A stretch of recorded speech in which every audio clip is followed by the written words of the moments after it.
السلام علیکم ورحمۃ اللہ وبرکاتہ۔ محترم عزیز دوستوں، ہماری ہمیشہ سے یہ کوشش چلی آ رہی ہے کہ ہم آپ کے سامنے ایسے مسائل کو پیش کریں جن کی امت کو سخت ضرورت ہے۔ حالانکہ وہ مسائل بہت عام ہوا کرتے ہیں، لیکن عام طور پر ہمیں وہ معلوم نہیں ہوتے، جن کی وجہ سے بہت سارے لوگ پریشانی کے شکار ہوتے ہیں۔ اسی طرح ایسی باتوں کے بھی تذکرے کیا کریں جو کہ شریعت میں داخل کیے گئے ہیں۔ لوگوں نے من گھڑت چیزیں شریعت میں داخل کر دی ہے اور ہم اپنے بھولے پن کی وجہ سے اس کو دین سمجھ بیٹھے ہیں۔ حقیقت یہ ہوا کرتی ہے کہ وہ دین نہیں ہوتے، وہ شریعت نہیں ہوتی، بلکہ غلط چیزیں ہوتی ہے جو شریعت کے نام پر شریعت کے اندر داخل کر دی گئی ہوتی ہے۔ لہٰذا آپ حضرات سے گزارش ہے کہ یہ جو مسائل آپ کے سامنے پیش کیے جا رہے ہیں، آپ انہیں غور سے سنا کریں اور اپنے دوست احباب کو بھی یہ سنایا کریں، کیونکہ ہو سکتا ہے کسی کی زندگی میں کوئی چیز انقلاب کا ذریعہ بن جائے۔ اللہ تبارک و تعالی عمل کی توفیق عطا فرمائے۔ چلیے آج ایک مسئلہ آپ کے سامنے بیان کرتے ہیں، اور بہت کامن مسئلہ ہے۔ وہ یہ ہے کہ عام طور پر ہمارے معاشرے میں یہ دیکھا گیا ہے کہ جب کسی لڑکے اور لڑکی کی منگنی ہو جاتی ہے تو منگنی ہونے کے بعد دونوں ایک دوسرے کو اپنا سمجھنے لگتے ہیں، اور اتنا اپنا سمجھنے لگتے ہیں کہ باقاعدہ موبائل فون کے ذریعے چیٹنگ چلتی ہے، لمبی لمبی کالز باتیں چلتی ہے۔ اسی طرح ان دونوں کے درمیان موبائل فون کے ذریعے لمبے لمبے SMS کا تبادلہ ہوا کرتا ہے۔ غرض ہے کہ میاں بیوی کے درمیان جتنے تعلقات ہوا کرتے ہیں، آپسی پیار و محبت کے اظہار کے وغیرہ، یہ تمام چیزیں یا کم و بیش لوگوں کے درمیان شروع ہو جاتے ہیں۔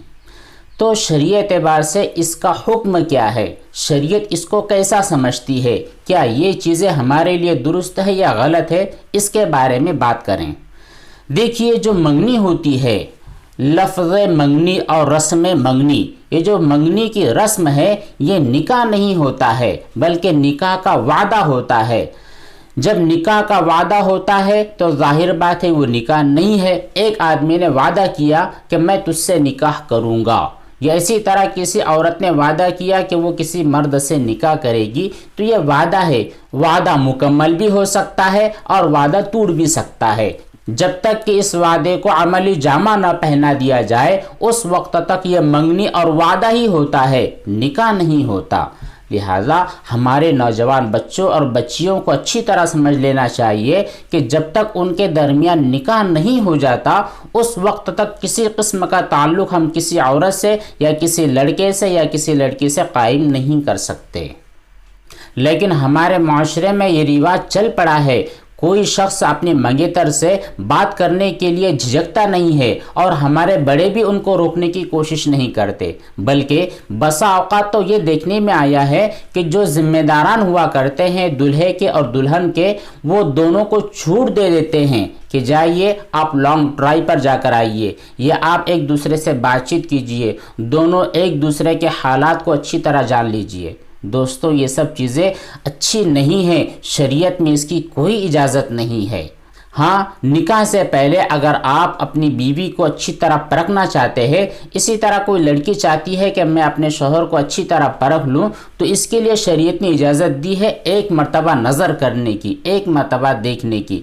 آپ دیکھ لیجئے، شکل و صورت آپ کو پسند آ جاتی ہے تو بہت اچھی چیز۔ بقیہ جو حالات ہے، دونوں کے حالات معلوم کرنا، یہ دیندار ہے، دیندار نہیں ہے، ان کا بیک گراؤنڈ کیا ہے، یہ لوگ کیسے اخلاق والے ہیں، تو ان کے دوست احباب سے معلوم کر سکتے ہیں۔ یہ آپ کو معلوم کرنے کی ضرورت نہیں ہے، جو آپ کے ذمہ داران ہیں وہ خود معلوم کر لیں گے، کیونکہ وہ آپ کی اچھے اور برے کی بہت اچھی تمیز رکھتے ہیں۔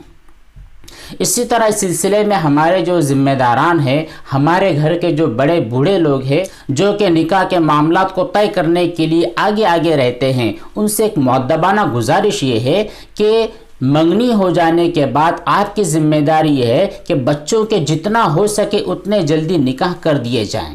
منگنی ہو جانے کے بعد اس نکاح کو مکمل کرنے کے لیے بڑا لمبا وقت ڈال دیا جاتا ہے۔ ہمارے جو نکاح کے ذمہ داران ہوا کرتے ہیں، دلہن اور دولہے کے جو ذمہ داران ہوا کرتے ہیں، یہ نکاح اور منگنی کے درمیان بہت لمبا وقفہ ڈال دیتے ہیں۔ اس کی کوئی ضرورت نہیں ہے۔ جب آپ نے منگنی کر لی تو منگنی کرنے کے بعد پہلا کام اور ضروری کام یہ ہوتا ہے کہ اب ان دونوں جوڑوں کو ملا دیا جائے، جتنی ہو سکے اتنی جلدی نکاح کر دیا جائے۔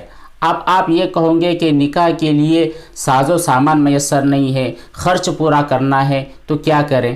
دیکھیے نبی کریم صلی اللہ علیہ وسلم نے اس کا بھی سولیوشن بتلا دیا ہے۔ نبی نے ارشاد فرمایا ایسر النکاح، نکاح کو آسان کیا کرو، اور یہ بھی فرمایا کہ جو نکاح جتنا زیادہ آسان ہوگا اتنا ہی زیادہ خیر و برکت سے بھرا ہوا ہوگا۔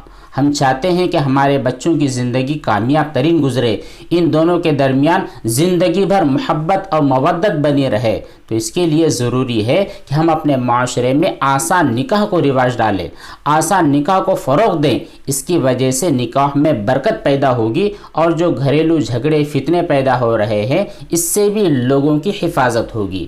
خیر بات یہ ہے کہ نکاح سے پہلے جو منگنی کی جاتی ہے، یہ منگنی نکاح کا وعدہ ہوتا ہے۔ جب تک نکاح نہیں ہو جاتا تو یہ دونوں بچے اور بچیاں ایک دوسرے کے ساتھ میاں بیوی کی طرح نہیں رہ سکتے، بیہیو نہیں کر سکتے، بات چیت نہیں کر سکتے، اور دونوں ایک دوسرے کے ساتھ گھومنے پھرنے کے لیے بھی نہیں جا سکتے۔ اس لیے دوستو آپ یہ فکر کریں کہ جب بھی آپ کی منگنی ہو جائے، منگنی ہونے کے بعد سادگی کے ساتھ اور بالکل آسانی کے ساتھ بلا فضول خرچی کے پہلا جو کام کرے وہ نکاح کی مجلس کو منعقد کرنے کا کرے۔ پہلے نکاح کرے اور اس کے بعد سب چیزیں آپ کے لیے حلال ہی ہے۔ بہرحال جب تک آپ کا نکاح نہیں ہوتا تب تک وہ منگیتر ہے، بیوی نہیں ہے۔